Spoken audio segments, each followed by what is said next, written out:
Welcome back to the Sports on the Bay podcast, where one of the goals of this platform is to help families better understand the programs, organizations, and people helping shape youth sports here in Anne Arundel County. Today, we're continuing our program spotlight series with Pipeline South Soccer Club. Joining me is Geaton Caltabiano, Director of Pipeline South Operations. Pipeline has been a recognizable name in youth soccer throughout the region, and today we're going to talk about how Pipeline South got started, their approach to player development, what families should look for when choosing a club. Geaton, thanks for joining me. We're so happy to have you here. Thank you. Thank you for having me. Yeah, well, I'd love to just get started with your background, give a little introduction to who you are. I know you're new to this program and especially representing this area. And so if you could share who you are and what got you into the soccer world, that would be really helpful for families. Yeah, no, absolutely. I am local to Anne Arundel County. I've been here my whole life. I started playing soccer when I was 3 years old, and it's been my life ever since. And luckily for me, a career now after playing. I played locally in Anne Arundel County, and then when I got to high school, I went to Mount St. Joseph in Baltimore.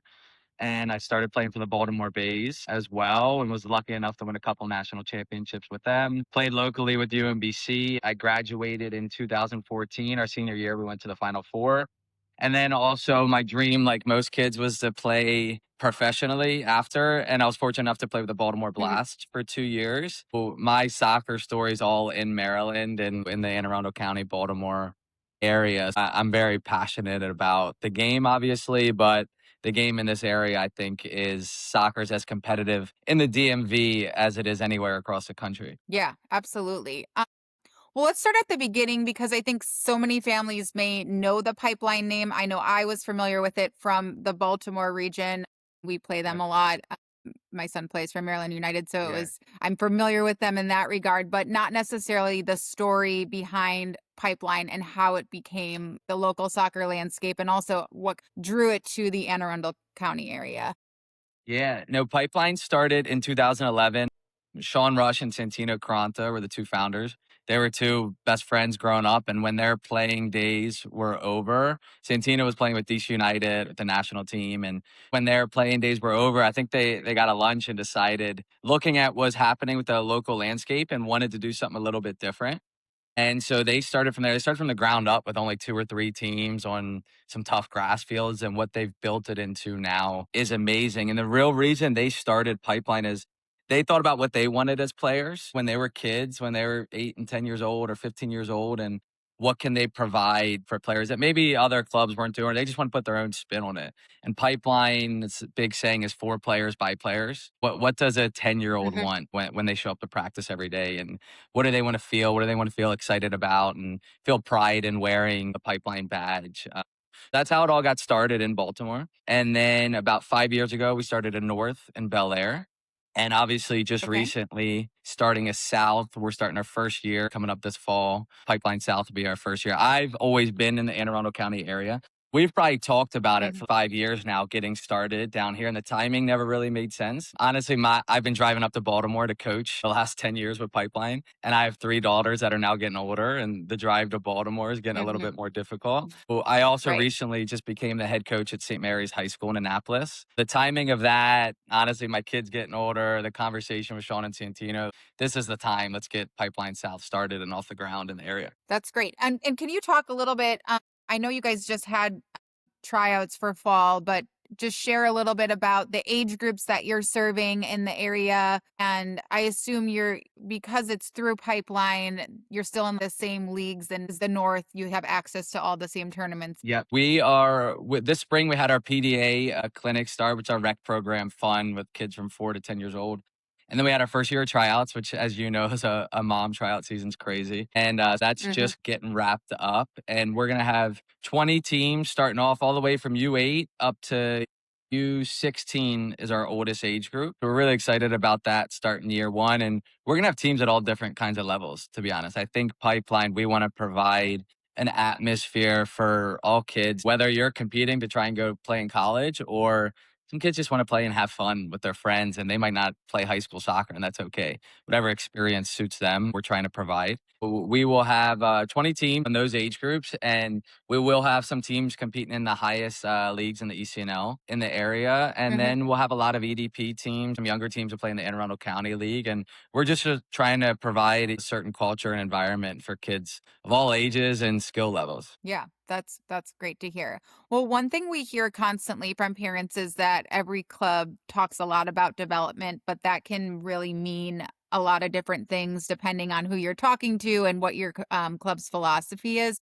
I'd love to dig into what that looks like from your perspective. How would you describe Pipeline's development philosophy for young players? The most important thing is forget the soccer is developing their love for the game. We want kids to be begging their mom and dad, when's the next practice? I want to go to practice. When do I have pipeline again? If they get in the car and they didn't have fun and they're not asking when the next practice is, we failed as a club and as a coach. On your off days, we want them to be asking, do I have practice tonight? We want them to love showing up and really want to hang out with their friends, want to be around their coach, want to put on the pipeline shirt. That's the most important thing for us to develop is their passion and love for the game and really for pipeline as well. And then I think development and winning is such a deep conversation right now. And for pipeline and Mhm. for myself, I think they go hand in hand. And I think you can do both. As far as the young age groups development, soccer wise, the most important thing is develop. Obviously, we talked about the mindset, the love for the game, but their skill on the ball. We Mhm. want kids to get as many touches on the ball as possible. We want to limit lines, limit standing. I think at the young age groups, we're talking U8 to U10, passing and possession isn't as important as individual skill, technical ability on the ball, and confidence on the ball. We want players that once they get to 13, 14 years old are really confident going 1v1, are really confident dribbling. Because you'll see it later on. If coaches are focusing on tactics and positions and possession, then at 13, 14, they might not have that confidence to get out of a tough situation. That stuff comes a little bit later on in the game. Those young age groups is really about them having fun and being in love with having the ball at their Mhm. feet. Yeah, absolutely. With development in mind, I believe I saw online that you guys will also be offering a summer camp this summer if Yep. parents wanted to try out your club and get a feel for how you operate and coach. Can you share about that? No, absolutely. We are offering a summer futsal camp at Benfield Sports Center, July 26th to 29th in the evenings. And that camp will be all about technical ability. Futsal is the best way to develop a skill set on the ball. That will all be all technical, fun, a lot of pickup scrimmaging at the end. Yes, the end of July, an indoor camp to get out of the heat. We'll be offering at Benfield. Yeah, and just to piggyback off that, speaking of futsal, are you also once you're in the program with the U8, U9 teams, are you offering a futsal league as well during the winter or will you just do supplemental training during that time? Yep, we'll go year round. So our younger teams that are in high school age, they'll start in August and they'll end in May. During the winter, our age groups U8 to U12 be all futsal based and Okay. training twice a week indoors and a futsal league as well. We think it's one of the best ways. Again, I think the principle of developing confidence on the ball and skill on the ball, futsal is the best training for that. Yeah, absolutely. One of the biggest challenges for parents today is simply figuring out where their child fits. And I always use myself as an example because I have three boys, but they're very different, three different personalities. All love sports, but club isn't maybe the best fit for my middle son right now, but maybe it will be in the future. And there are more options, which is great, but it can also feel very overwhelming for families. What type of families or players tend to be a strong fit for Pipeline? And I could even speak specifically to Pipeline South. It might look a little different than what they're doing in the North right now, too. Yeah, no, every family and kid situation. So I have 3 daughters as well, and I can already tell which one might be a little bit more competitive and wanna play club, and which one just Mhm. wants to run around and smile and might never touch the ball, and that's completely okay. I think it's parents finding the right Right. fit for what their child needs and wants. Some need to be pushed and be in a more competitive environment if they have certain aspirations. And so we have some teams that'll play at the ECNL level, and we have a girls U16 team that a lot of them will go play Division 1 in college, and they'll really advance. And then we have some groups that are going to play a lower level EDP, and they're probably going to have just as much fun, and it'll be the right experience. We want families that are bought into what we're doing and believe in what we're doing. I think the best advice I could give for parents is figure out what environment your kid's most comfortable in and where they're going to continue to grow and develop. And that's where they should be. And it's not always a certain club. Don't chase a certain Mhm. club or a certain bad. What coach is really going to help your child out on and off the field? What coach can really have the biggest impact on your kid's life on and off the field? I think that's the most important thing parents should look at. And look, Pipeline is a big name. I think we're one of the bigger clubs across the country. Some families do look at Mhm. us because of our name, but make sure the coach is the right one for your child because not every coach fits the child's personality or that level is right for your child. My advice to parents be listen to your kids, look into what they're looking for, what are their aspirations, and make the decision based off of that. Yeah. Yeah, that's great. Great advice. Let's talk a little bit about the coaching dynamics. I know each organization is sort of the way they hire coaches or have volunteer coaches. Can you talk a little bit about the expectations you have for coaches, their experience level, what that standard is for Pipeline?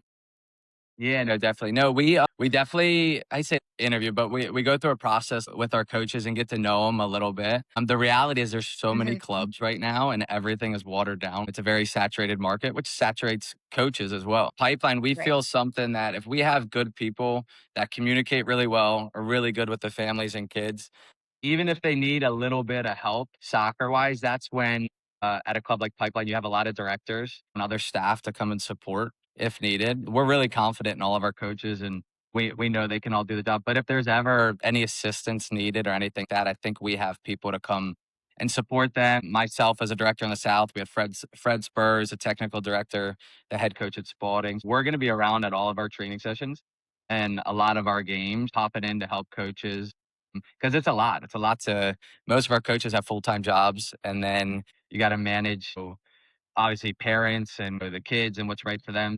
I think having extra support at Pipeline is what's really beneficial for what we offer. Absolutely. And then when you think about kids as they are getting more serious into soccer, obviously there's a smaller percentage of kids that will really make it to the next level. But I think we focus on a lot of younger kids soccer. I mean, I feel like that's the world that I'm in, Uh-huh. but there are a lot of parents who are starting to get into that world where their son is really talented and could be recruited and has a lot of opportunity. And I've noticed on Pipeline's website, you share a lot of your commits where kids are going once they've made a Yeah. decision and were recruited. I'm sure your coaches are involved in that process and helping guide and mentor them. But is there someone working with those kids as they get older who have more opportunity at getting to the next level? Yep, we have college coordinators that help with that process and the communication. And this past fall, we had about 5 from Division 1 to Division 3 coaches come in and talk to the families of all the high school age groups that are just Mhm. interested in trying to play to learn more about the process because the NCAA and the college world has changed so much the last 3 years, 5 years, 10 years that it's evolving and it's getting way more difficult for the local kids to especially local men to play college soccer with the internationals and the transfer portal. It's a much more difficult environment. We have a ton of support again from our whole coaching staff helps each other out from the leagues we're in and the showcases. The kids get showcased in a certain way in front of a lot of coaches, but then it's through connections Okay. and support and doing everything you can to help them get seen and get to the appropriate level. We don't want to just force a kid to a school just to put on social media and then they have to transfer a year later. I don't think that's a good spot for the kid. We want them to be somewhere that fits them and be honest with them and they'll have a great 4 year experience. Cause then after that, more than likely their career is finished. You want them to really enjoy those 4 years. And I can speak as a coach, my Mhm. proudest moments are seeing one of my players commit to a school and the joy from that player from all the work they've put in and the family, it doesn't get any better than that. I think that's the most I've ever felt appreciated as a coach at that moment and later on. They really show your appreciation, everything you've done for the child. Yeah. That's amazing that you guys have that resource available to families. It weighs on kids and families. It's those junior, senior year are really difficult. I want to talk a little bit about the um, entry level program for kids who don't have to try out, who want to try Mhm. Pipeline, the 4, 5, 6, 7-year-olds who are interested in soccer but not quite ready for a club team environment. Can you talk about that program and also just share if there's going to be anything this fall available to families? Yep. That's called our PDA. program, and it's really our program for younger age groups where club teams don't really start. And even if you get to 8, 9, or 10 years old, and that's the Mhm. environment you want rather than having to practice twice a week and a game on the weekends. We had it this past spring. We had about 35 kids out there, and it was just so much fun. It's probably the most fun I've had coaching in a long time. I had my 4-year-old daughter Mhm. run around, everyone's just smiling, and some kids are rolling on the ground. Or it's just fun. That's what it's about. As long as they're out there kicking the soccer ball and smiling, that's what we want. And we will be offering one again this fall. The details for that will be out this summer. And then our hope is Okay. again for everyone to enjoy it and the kids that get at from a young age to grow their love for the game. And then what we've had in Baltimore is a lot of success of building that into our U8 team. They're in our program. And for some of them that want to be Mhm. a part of Pipeline, it's an easy graduation into our club teams. And then others, they might stay in the PDA program, or they might go elsewhere. But I think it's a good, relaxed, fun environment that kids of that age need to have. Yeah, and I think, it's just I don't know, as a mom of small children, um, my husband and I always talk about return on time.